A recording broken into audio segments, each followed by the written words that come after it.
ada gunanya, tapi tidak. Saya punya program Positive Prevention, kebetulan saya sekarang menjadi salah satu pengurus di yayasan tersebut. Kegiatannya penjangkauan buat komunitas yang berisiko, kelompok HRM, laki-laki yang berisiko, suka jajan, komunitas pekerja seks komersial, kemudian waria dan gay, itu di beberapa wilayah DKI. Dan kami juga punya rumah singgah, kami mempunyai anak asuh di rumah singgah ada 6 dengan anak saya. Kemudian kami mendampingi anak dengan HIV positif sebanyak 105, itu di daerah DKI. Dan kami juga memberikan pelayanan buat orang-orang dengan HIV seperti dukungan, motivasi seperti konseling sebaya. Itu ada sekitar 800 yang sudah baru dapat kami dampingi. Dengan data tadi Prof. Jup menyebutkan 5.000, tapi kami hanya cuma 800, sangat kecil memang. Tapi pekerjaan kecil akan menjadi besar jika dibantu oleh teman-teman. Saya rasa itu mungkin Bu Evo. Nanti mungkin ada beberapa teman yang mau bertanya. Silakan. Terima kasih. Ya, kita sudah mendengarkan bagaimana ternyata tidak mudah untuk mengatasi stigma dan diskriminasi, tetapi dengan positive prevention tidak ada yang mustahil, dan sekarang Mbak Yanti ada bersama kita. Dan untuk itu kami mengucapkan juga terima kasih kepada seluruh mahasiswa yang sudah ikut dalam kuliah pada pagi hari ini. Dan kita tahu ignorance and prejudice are fueling for the spread of HIV. Oleh karena itu mari kita sama-sama bergandengan tangan sehingga tidak ada lagi stigma dan diskriminasi dimanapun. Karena saya ingatkan kembali, 9 dari 10 orang yang positif dia tidak tahu kalau dia positif. Terima kasih dan kami siap untuk menjawab pertanyaan mahasiswa. Terima kasih Bu Evo dan juga Yanti. Kita akan masuk ke dalam sesi tanya jawab. Saya akan mulai dengan universitas yang belum mendapatkan kesempatan pada sesi pertama dahulu. Jadi saya panggil dari Undip. Ada pertanyaan dari Undip, silakan. Universitas Diponegoro. Baik Pak, ada 2 pertanyaan Pak. Ya silakan Pak.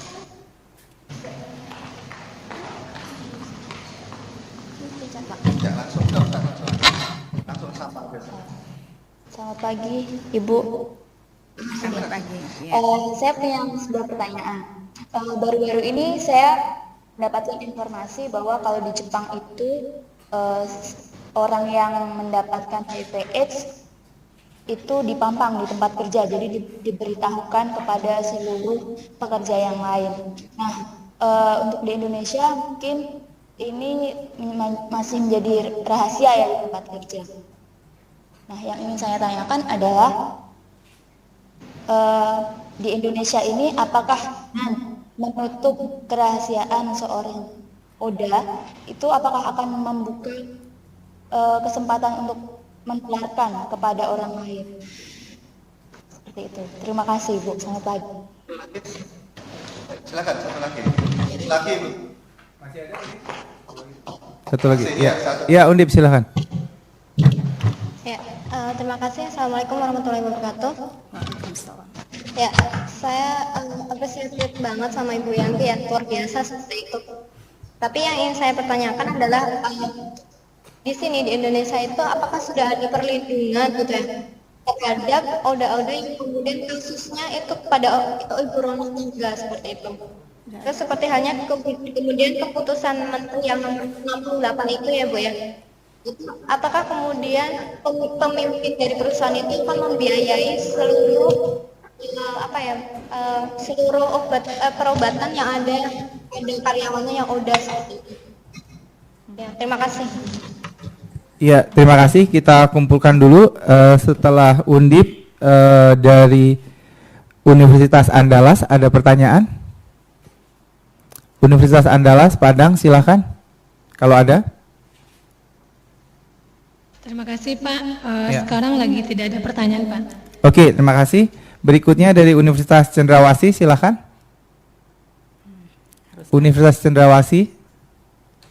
Kalau ada pertanyaan. Paling banyak. Harusnya. Universitas Cendrawasih.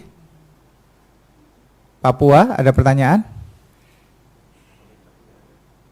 Tidak ada. Oke, kita ke Universitas Hasanuddin.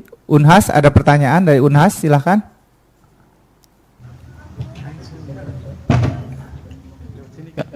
Ya. Terima kasih. Yang ingin saya tanyakan di sini ada beberapa hal yang perlu dipusatkan. Yang pertama yaitu mengenai HIV di tempat kerja. Ya.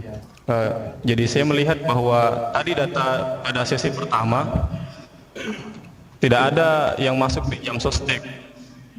Setelah saya cari ternyata informasinya di jam sostek itu baru melayani HIV/AIDS pada 1 Desember 2011 kemarin. Jadi saya pikir itu agak sedikit terlambat untuk para pekerja ini. Jadi saya ingin melihat tanggapan dari Ibu bagaimana. Dan yang kedua mengenai tentara atau polisi.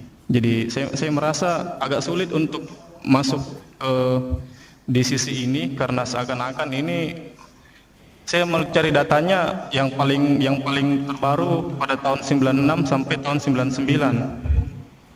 Ya, jadi susah untuk saya ingin tahu bagaimana kira-kira untuk bisa melihat secara langsung faktanya di lapangan bagaimana. Terima kasih. Iya, terima kasih. Satu pertanyaan lagi sebelum kita jawab dari Unipa. Unipa, ada pertanyaan? Ada, Pak. Ya, silakan. Ada, Pak. Ya, silakan, Pak. Terima kasih atas waktu yang diberikan. Ada dua pertanyaan saya di sini. Pertama kepada kakak yang termasuk ODA kayak itu. Untuk kakak sendiri saya mau bertanya. Saya mau bertanya di sini, apakah untuk ODA sendiri itu kan banyak sekali. Apakah ada perkumpulan begitu? Artinya di sini kita tahu bahwa itu tidak berbahaya seperti halnya penyakit-penyakit yang lain gitu. Kita bisa tetap bergaul bersama. Ada tidak kelompok sendiri dari ODA itu sehingga mereka yang mensosialkan sendiri?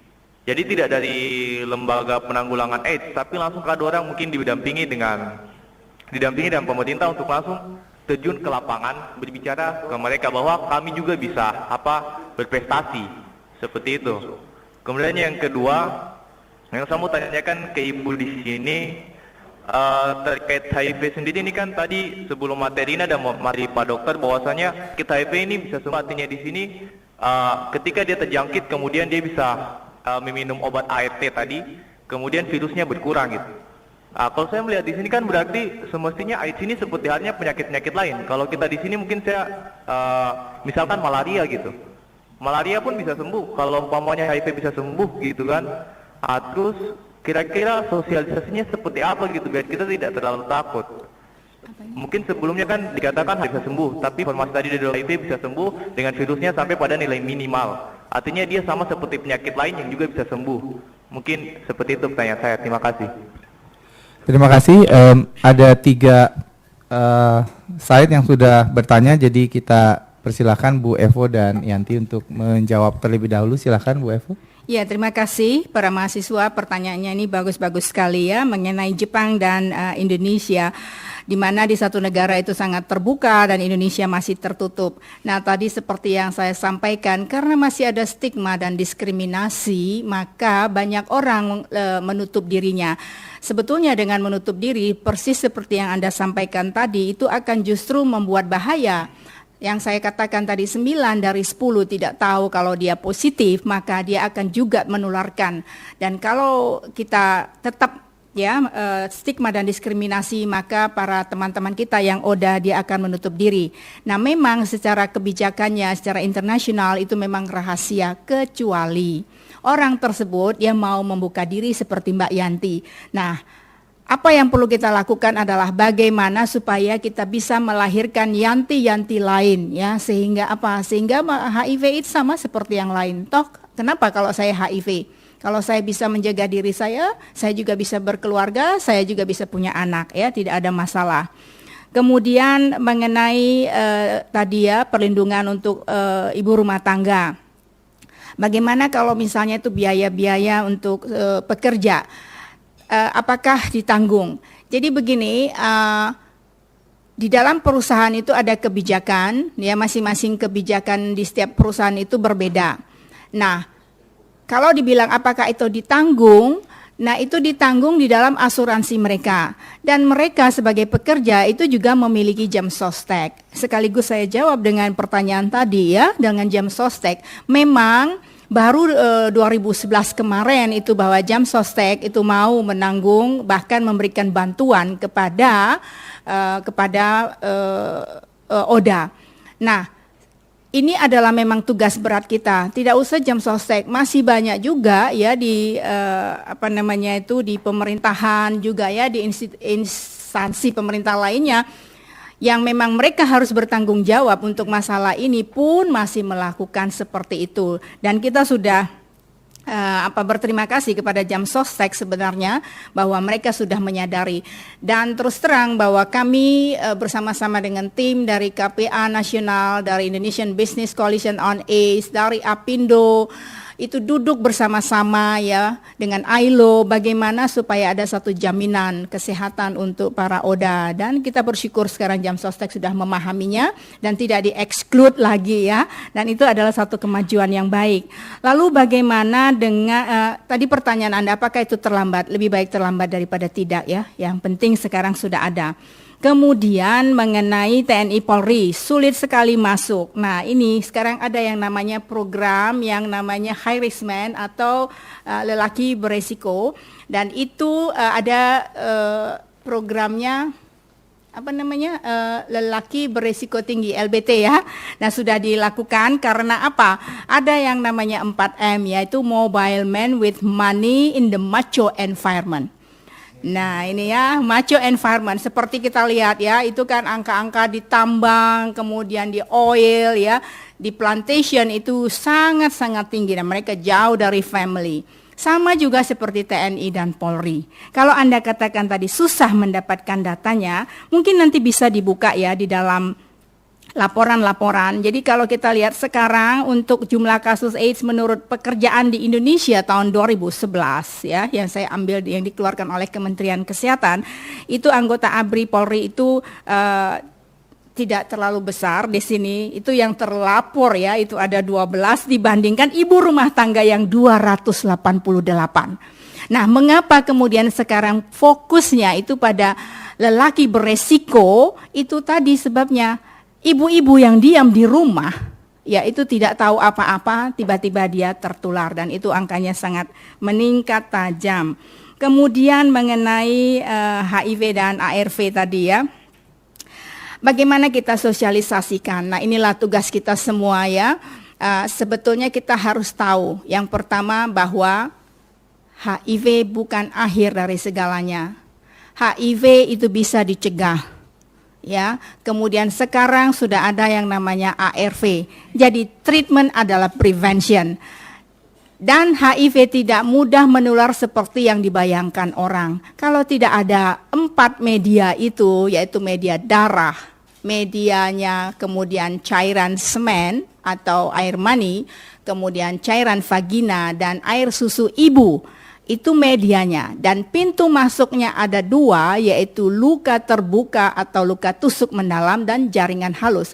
Kalau tidak ada itu, maka dia akan tidak menular. Jadi tidak usah khawatir. Nah ini yang harus kita sosialisasikan ya. Kemudian tadi juga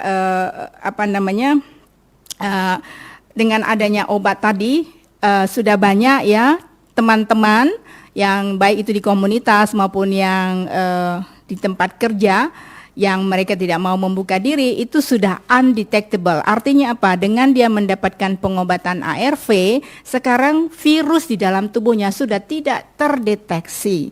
Nah harapannya suatu saat teknologi kedokteran dan farmakologi itu bisa semakin baik, sehingga nanti obat yang ada ini sudah bisa menyembuhkan sama seperti yang lain. Tapi paling tidak, bagaimana kita membuat HIV menjadi penyakit kronis sama seperti diabetes. Mungkin Mbak Yanti akan bisa menambahkan. Sudah sempurna. Kalau saya tadi ada beberapa teman yang bertanya tentang adakah kelompok orang dengan HIV yang mau bicara ke pemerintah gitu ya. Banyak, kita juga di Jakarta tuh banyak LSM yang bergerak dengan HIV banyak. Ada forum yang menangani HIV, forum LSM itu sekitar 30. Nah, dari 30 LSM itu mereka bergerak di bidang HIV, macam-macam, ada yang pencegahan, ada yang pengobatan, ada yang advokasi. Kita juga punya kelompok yang bilang kelompok orang-orang dengan HIV sendiri, perempuan dengan HIV sendiri. Jadi banyak sekali di Jakarta. Cuma kadang-kadang ya begitu, mereka kalau belum ada koordinasinya sehingga mereka berjalan masing-masing. Ya biasalah ya, tidak ada manusia yang sempurna di dunia, itu kan kata pepatah. Seperti itu juga di LSM. Jadi ada saling iri, ada saling jatuh, biasa. Tapi kita membuat sebuah suatu organisasi menjadi satu tujuan bahwa tidak ada diskriminasi, itu hampir semua LSM punya tujuan seperti itu. Nah, kita ada JOTI, orang terinfeksi, jaringan orang terinfeksi Indonesia, ada IP, Ikatan Perempuan dengan HIV positif, ada opsi GEWEL, macam-macam. Jadi ada masing-masing komunitas yang mengolah teman-teman dengan HIV dan mendukung, dan tujuannya mereka dengan HIV itu tidak menularkan ke orang lain. Itu juga ada LSM yang seperti itu. Salah satunya LSM kami, Yayasan Tegak Tegar. Kami juga mempunyai moto untuk tidak menularkan ke orang lain. Stop HIV dalam tubuh kita. Nah, seperti itu juga. Saya rasa itu mungkin ya. Ada advokasi pemerintah juga, sampai sekarang pemerintah sudah mengeluarkan obat gratis. Kemudian ada undang-undang tenaga kerja yang tidak ada diskriminasi walaupun kenyataannya masih. Nah, itu kurang sosialisasi. Dengan teman-teman di akademik mungkin harapan kita juga sosialisasi undang-undang tenaga kerja di perusahaan sehingga diskriminasi tempat bekerja berkurang juga di pendidikan. Seperti itu saya rasa. Saya itu Bu. Makasih Bapak. Ya, terima kasih Mbak Yanti. Nah, kita lanjutkan. Ini masih ada beberapa tempat lagi yang belum mengajukan pertanyaan. Saya persilahkan dari Unmul, silakan. Unmul, ada pertanyaan? Langsung. Ya, ada. Iya, silakan. Pertanyaannya ada dua. Yang pertama, bagaimana memotivasi masyarakat untuk melakukan deteksi dini terhadap HIV melalui tes HIV? Karena yang kita tahu selama ini mindsetnya di masyarakat sudah takut duluan gitu ya sebelum melakukan tes itu. Terus kemudian yang kedua, apakah tes HIV termasuk ke dalam salah satu tes kesehatan yang dilakukan sebelum menikah? Nah, jika tidak, apakah bisa tes HIV ini dijadikan salah satu rangkaian dari tes kesehatan sebelum menikah sebagai dari salah satu cara untuk meningkatkan motivasi orang tersebut untuk melakukan tes HIV? Yaitu saja. Terima kasih. Ya, terima kasih. Berikutnya dari Unsri, silakan. Unsri, apakah ada pertanyaan? Terima kasih. Ya, silakan. Yang ingin saya tanyakan ada dua, untuk Mbak Yanti sama Mbak Evo. Untuk Mbak Yanti, apa yang membuat Mbak mau menceritakan kalau Mbak itu positif? Itu yang untuk Mbak Yanti. Untuk Mbak Evo, apakah pada Kepmen pasal 5 tadi kan disebut kalau tes HIV itu hanya bersifat sukarela. Dapatkah itu dijadikan kewajiban, tapi dengan tetap menjaga kerahasiaan agar para pekerja itu tahu kalau dia HIV dan tidak akan menularkan kepada orang lain gitu. Terima kasih. Ya, terima kasih. Berikutnya dari Unut, silakan. Unut, ada pertanyaan? Selamat pagi, saya mau bertanya. Saat ini kan mungkin di Bali gencar dengan adanya orang bekerja di kapal pesiar. Nah, untuk bekerja di kapal pesiar ini mereka diwajibkan untuk tes yang namanya tes HIV. Bagaimana dengan hal ini? Dan ada beberapa yang menyatakan positif dan mereka ditolak untuk kerja, sedangkan mereka bekerja di negara maju. Kita ketahui negara maju sangat terbuka akan hal ini. Bagaimana tanggapan Ibu soal ini? Terima kasih. Ya, terima kasih dari 3 pertanyaan ini. Silakan Bu Evo dan Mbak Yanti dijawab.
Masuk ya?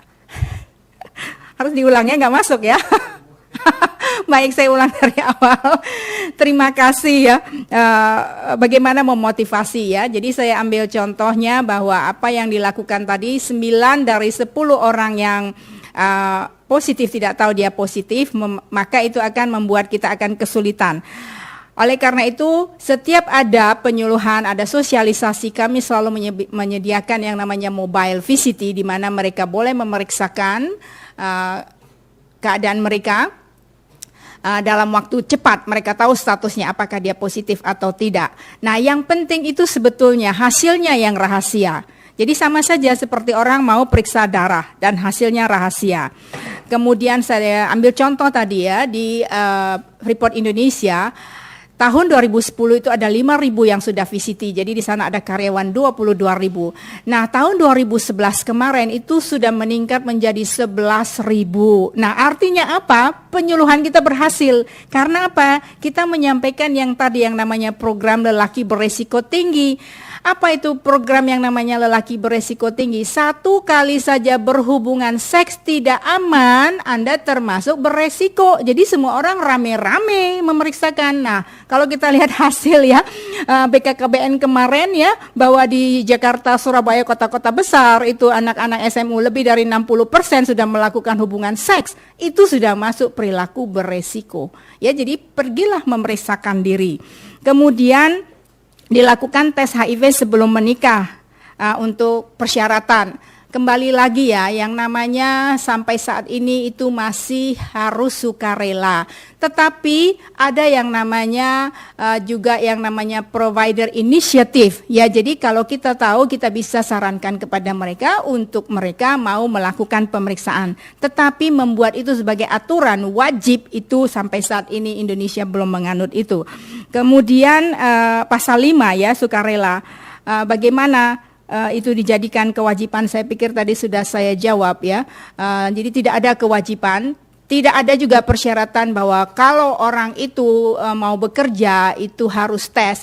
Kalaupun seandainya ada di dalam annual medical check up, bukan dalam rangka untuk mereka itu dikucilkan kalau mereka tahu positif, tetapi untuk membantu bagaimana perusahaan itu menyiapkan apa yang dibutuhkan oleh karyawan yang positif. Di perusahaan-perusahaan di mana kami bekerja itu karena ada policy, ya, maka itu tidak ada yang namanya dipecat karena dia positif, dan itu saya jamin. Ya.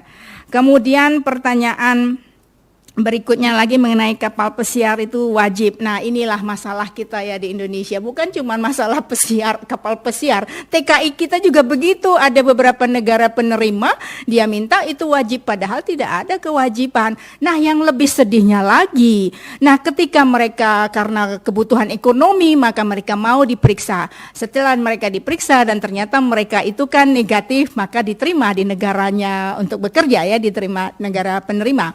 Tetapi kemudian yang menyedihkan, mereka pulang, mereka menjadi positif. Ini pertanyaan besar dan untuk kita semua, ya, untuk kita semua. Sebetulnya yang paling penting Ini pendapat pribadi saya. Kalau mau program HIV itu sukses di Indonesia, satu-satunya jawabannya adalah jujur pada diri sendiri. Karena hanya kita tahu apa yang kita kerjakan. Tidak ada orang lain yang tahu apa yang kita kerjakan. Karena itu bertanggung jawablah dengan apa yang kita lakukan. Kalau kita termasuk kategori beresiko menurut kita yang tadi Prof sudah sampaikan cara penularannya, apakah itu lewat transfusi, apakah seks, narkoba, dan lain-lain. Nah, silahkanlah melakukan VCT. Oleh karena itu, mari rame-rame VCT, ya. Karena setelah kita tahu status kita, maka kita bisa menata hidup kita menjadi lebih baik. Dan Mbak Yanti akan menyampaikan mengapa dia mau terbuka. Baik. Ada beberapa juga mungkin saya bisa kasih usulan. Tadi Bu Evedia bagaimana memotivasi masyarakat untuk tes HIV. Jelas masyarakat yang notabene masih dianggap belum yang kas resiko, artinya oh dia HRM gitu kan, laki yang harassment itu dia pikir kan seks tidak langsung menular. Nah sekarang pada komunitas orang yang memang udah nyata seperti dia melakukan hal yang beresiko seperti PSK, gay, atau waria. Nah, itu justru sangat takut kalau dilakukan tes. Karena dia pikir gini, kalau dia tes PSK, nanti saya ketahuan HIV positif, teman-teman saya menyuruh saya pergi, kemudian saya tidak boleh bekerja lagi sebagai PSK. Sementara pekerjaannya hanya itu. Nah, itu dia. Kemudian kalau gay ada diskriminasi, stigma ganda kembali terjadi. Udah tenang gay, jelas pasti HIV gitu kan, sehingga dia merasa lebih nyaman gue mati tidak tahu status gue gitu. Nah akhirnya memang untuk penjangkauan dengan komunitas yang risiko tinggi sangat sulit bagi kami. Kecuali dari pemerintah langsung menerjunkan, oh ada survei nih kita mau melakukan tes. Dia mau nggak bisa kabur dari tempatnya, harus lakukan tes. Nah itu pernah terjadi juga dan itu berhasil. Tapi kalau untuk tes kita cari, kita bicara satu persatu sangat sulit. Seperti itu. Lalu kenapa saya mau berani terbuka ya, memang tujuan awalnya saya hanya melihat bahwa kalau teman-teman dengan HIV tidak bersuara, kemudian masyarakat akan melihat bahwa orang HIV tetap kok beranggapan bahwa yang terkapar, yang berbaring tinggal mati beberapa saat itu. Sehingga nggak ada gunanya gitu. Ada juga yang bilang udah aja bunuh, tembak di tempat gitu kan, suntik mati dan sebagainya, diamin aja ulah dia dan sebagainya.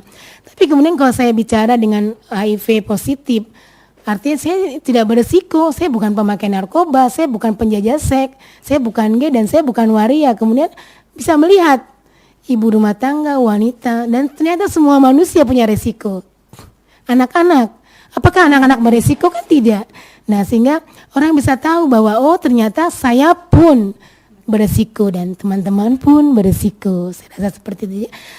Motivasi saya terbuka agar masyarakat melihat bahwa setiap orang beresiko. Saya, Anda, kalian, dan semua orang. Pejabat pun beresiko. Saya rasa itu.